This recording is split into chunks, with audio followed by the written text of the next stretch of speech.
আসসালামু আলাইকুম সবাইকে। আশা করি সবাই ভালো আছেন, আমরাও ভালো আছি। তো আজকে আমি যেটা বলবো সেটা হচ্ছে যে মেয়েরা যদি আপনার গৃহিণী হন কিংবা রাঁধুনি হন, তাদের উদ্দেশ্যে বলছি যে আপনারা হচ্ছেন আস্ত একটা হোটেলে যখন যেটা অর্ডার দিচ্ছে তখনই সেটা পেয়ে যাচ্ছে।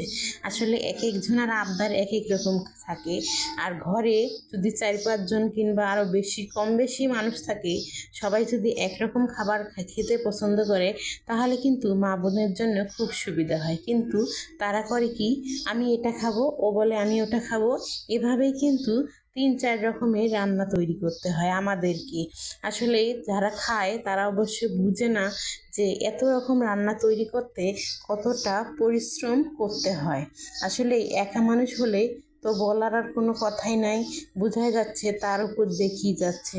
আর যদি 2-4 জন ঘরে হেল্প করার জন্য থাকে তাহলে অবশ্যই ভালো হয়, যে যে যেটা চাচ্ছে ওটাই পেয়ে যাচ্ছে। কিন্তু আমরা যারা খাই তাদেরকে বলি সবাই একটু দয়া করে একরকম খাওয়ার চেষ্টা করবেন, যাতে যেন মা বোনদের একটু কষ্টটা কম হলে তারাও যদি ভালো থাকে, আপনাদেরকেও ভালো মেজাজে কিংবা ভালো মনে রান্না বাড়া করে সে খাওয়াতে এবং পরিবেশন করতেও কোনো সমস্যা মনে করবে না।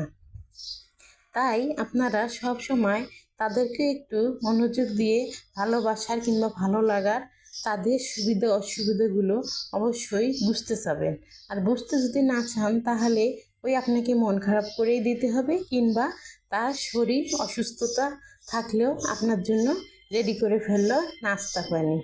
তাই সবাই ভালো লাগলে আমার কথাগুলো অবশ্যই লাইক কমেন্ট শেয়ার করবেন এবং আমার পাশেই থাকবেন। আল্লাহ হাফেজ সবাইকে।